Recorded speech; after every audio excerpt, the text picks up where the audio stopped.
Muscle Car Corner here, bringing you some unbelievable Mopars from Welborn Museum. We got Tim Wellborn here and Geoff Stunkard. I want to do an interview with you guys on your collection here, Tim. So thank you so much for the time. No problem, Brad. Always glad to talk to a bunch of Mopar guys. Heck yeah, good stuff. So what I thought would be cool, Brad, to talk about would be Tim's Chargers. I mean, we talked about this AR he's got here yesterday, which is an incredible car, but these other cars are pretty incredible too. So yes, sir. What I thought we'd do is let Tim tell us a little bit about his background with Chargers in general. I've always been a Charger guy. Now, that don't mean I don't love Kudas and Challengers as well, and Roadrunners. Yes, sir. Means at heart, I'm a Charger guy. My brothers always drove the others, the Kudas and Challengers, Roadrunners, but I was always dedicated to the Charger. I can't really say why, other than my dad had a 71 Hemi Charger, which I still own today, and riding around. Wow. That probably is what imprinted my brain with Chargers. You know it. To me, the Charger is the perfect balance too. You've got your bigger engines, which when you throw a Hemi in a Cuda or Challenger, it'll do one thing terrific, go straight. Yes, sir. But it won't turn and it don't stop. Yeah, no doubt there. Within a Charger body, it balances with that bigger motor, and you still got within a split second the same performance and just the whole feel of the car.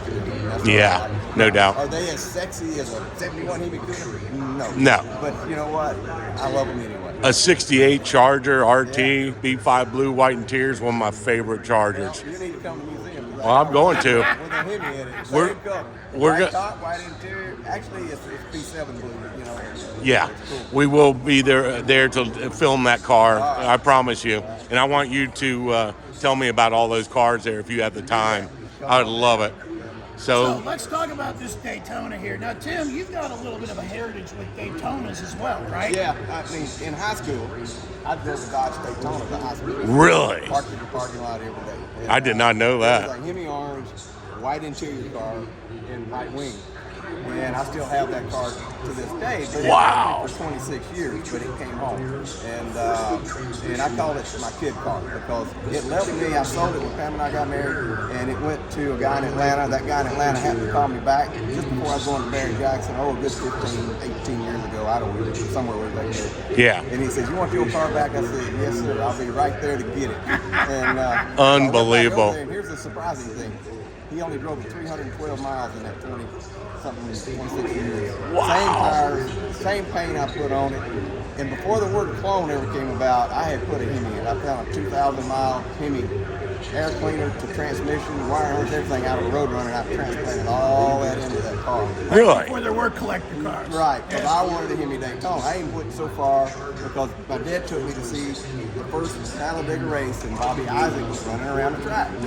And I never got that out of my mind. So on my Daytona in 1976, I put 426 CU on the hood, Dodge on the nose. I wanted to be like Bobby Isaac. Oh, that's cool. That's good stuff there. Yeah. Anyway, that's I guess my car I'll never sell. Now, the 440 engine came out. A little fun story that probably never happened again in anybody's life.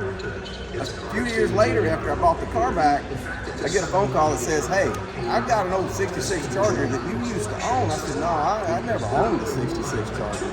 And the guy was confused. I said, "Give me your phone number anyway. If I find anybody who wants one, I'll call you." And so I got to thinking, that's in the hometown where my high school buddy was that I sold the engine to that put it in the car. I had to put it in it. I called him back a week or two later, and sure enough, he said, "Car green?" I said, "Yeah." Oh, he said, "Yeah." And I said, "I'll be right up." The engine came back in that seat. So I got the engine and the car. They both circled back home after all. That's neat. But now I left the 440 in 066 because for me, all the miles I put on the Daytona had the Hemi. And that 440, what'd you have to pay for that thing when you got it back? Probably near nothing. $3,500. Oh. In the whole story. And being it was you, he was going to charge you a little bit more for it, you know. That's the unfortunate thing.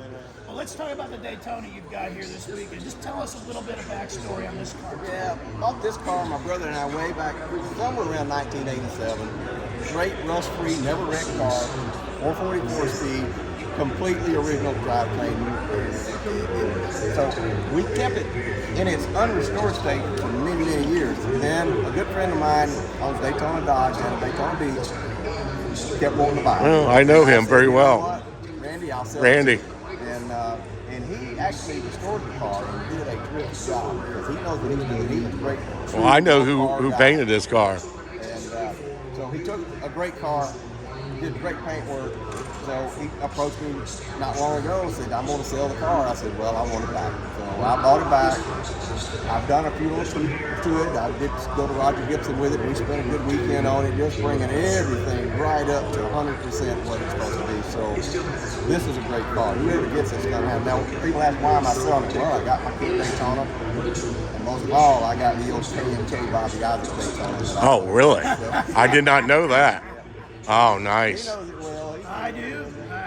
So the car I watched race with my dad that started all this Charger stuff, I never thought I'd own it. I had to see it. That story's in itself. That's neat. But let's take a look at this car over here real quick. Now, I came down to the museum and shot this car, and this has got to be one of the most incredible 1970 Charger RTSEs still in existence today.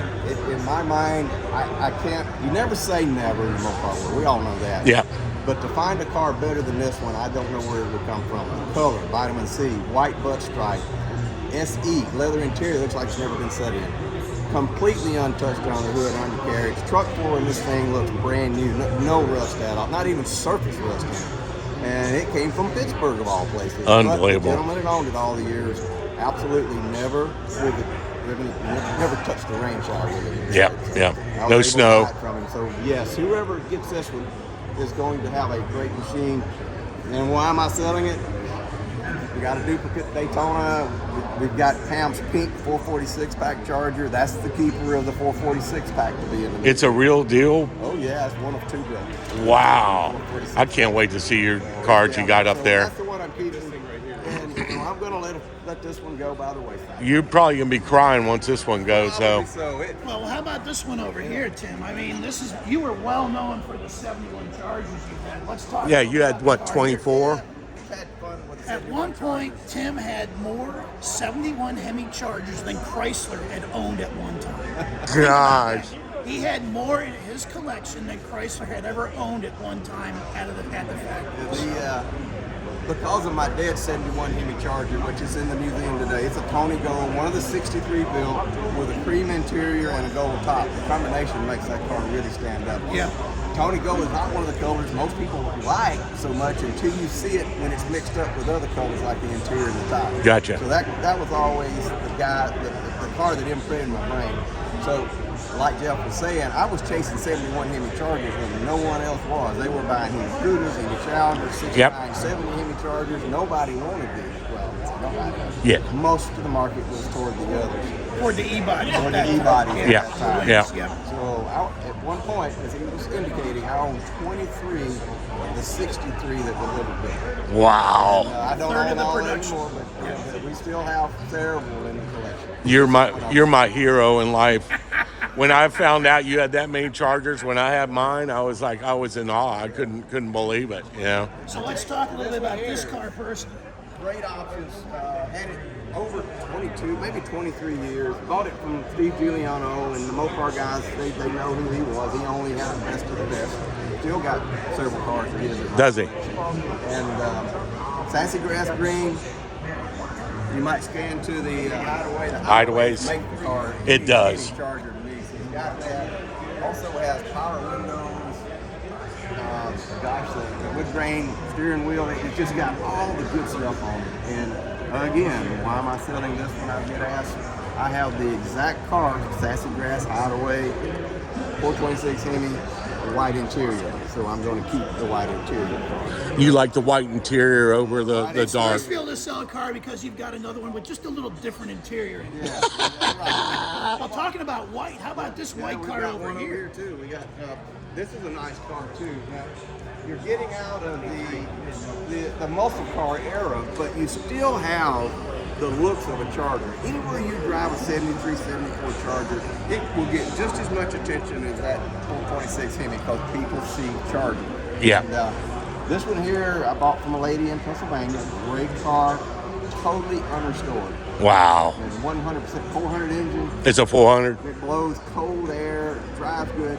Even they had preserved the original tires. These are the original tires that people have. Real quick, the 400, wasn't a 383. It wasn't a full 40. It was a bumped up 383. It was a 60 over 383, wasn't it? Basically, yeah. That's what I thought. Still Yeah. a good performer, Yeah, yeah. but They- just didn't carry the name that Well, with the 383 or when the 440 did. compression numbers fell, everybody kind of wrote it off. Well, it's not really a factory muscle car. But the truth is, as Tim was saying, you think about it. Richard Petty won throughout the 1970s in this body style. Yeah, yeah. More If races you wanted a won. cool mid-sized car and you didn't want to be Starsky and Hutch in the Torino, this is what you got. Yeah, yeah. Most guys, frankly, would rather have a Charger. So, again, when you think about it, this is a big block, unrestored muscle car.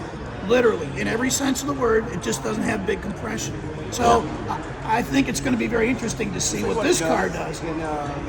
I can't believe it's all original. That's just crazy. Yeah. You know, these 71s were kind of the ugly duckling of Mopars. The G series. They weren't worth that much, you know? Well, I would have to say, from my perspective, I always felt like, you know, the Mopar guys really were more brick throwers.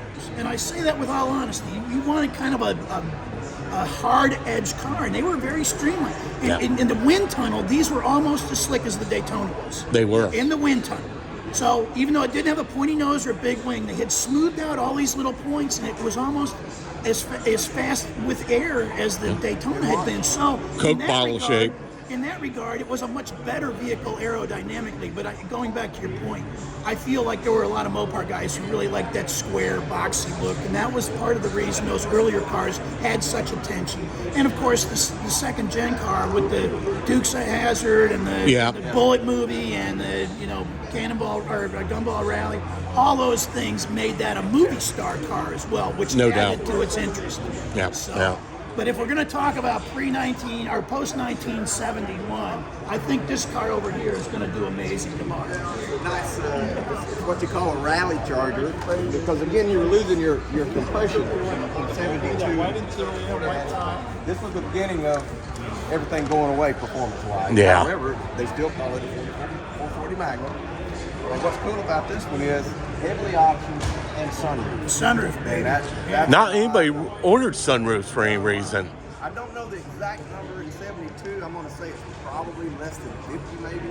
In 71, there was only 31 of them built. Wow. That's among all chargers, not RTs or rallies. That's just But you got to put the cost of the option in perspective. So if the base car was $4,000, that was $400 more on the base car cost. So you were adding a significant premium. So on a car like this, sunroof, big block motor, and the insurance premiums associated with that, and all the other options that are in this car would have. Well, there's a window sticker in there. What was it, Tim? Like 5,400 or something. I can't see it from there. It's 6,400. $6,400. The average. Think what that translates to today. That option is $474. Today's terms would be more like $4,700. Right. Yeah. And then back then, the sunroofs were not thought highly of. They is what everybody thought. They were a pain. Yeah. You only bought one. Is that what you're saying? You only bought one new And then sunroof. you learned you didn't need another one. Today they're in everything, but back then, no. They were. It's $6,400. I know that you've got reserve. Are you going to pull the reserve on this car at $6,400? Let's add another zero or two. Right? Or two. Well, I tell you This is a what. great car. All of these cars that are here in the collection they've been special to me. It's been great being the caretaker. But that's the term I use. I mean, I didn't originally come up with that. That was Steve Giuliano. Yeah. I'll have to give him credit. Caretaker. I like it. And it's just going to move on to another caretaker. I hope that they find exactly the right home, and I hope they take care of them, and I'm sure they will, just like I have done, and that's go drive these things a little. Yeah. Go on the road every day, except for the white SE over here. If you want to go traveling with that one, go. Yeah. But the others need to be tenderly taken care of and driven a little bit just to keep everything going. Yeah. At the museum, we drive everything for a reason. I was talking to Alton. Alton does that for me. He's the man, isn't he? I asked him if I could get that job when he retires, you know? I bet I know his answer. Heck no. Yeah. I won't charge. I'll work for nothing, you know? There you go. Well, maybe So you keep- got a chance, Keep that on your list of things, you know? All right. I'm cheap, you know? Hey, guys, you know, as Mopar brothers to Mopar brothers, this made my day. You talk to our Mopar gurus, I've been in the game for many years, but to be able to hang with you guys and get this interview means the world to me. So my hat's off and bow down to you, both of you guys. And I owe you tremendously. And I can't wait to get to your museum and have you tell me about what you got there. So, We'll be glad to do that. Come All on right, down. man. all right, Good. gents. I Thanks, sure pal. appreciate it. Y'all are the best, man. Thanks so much.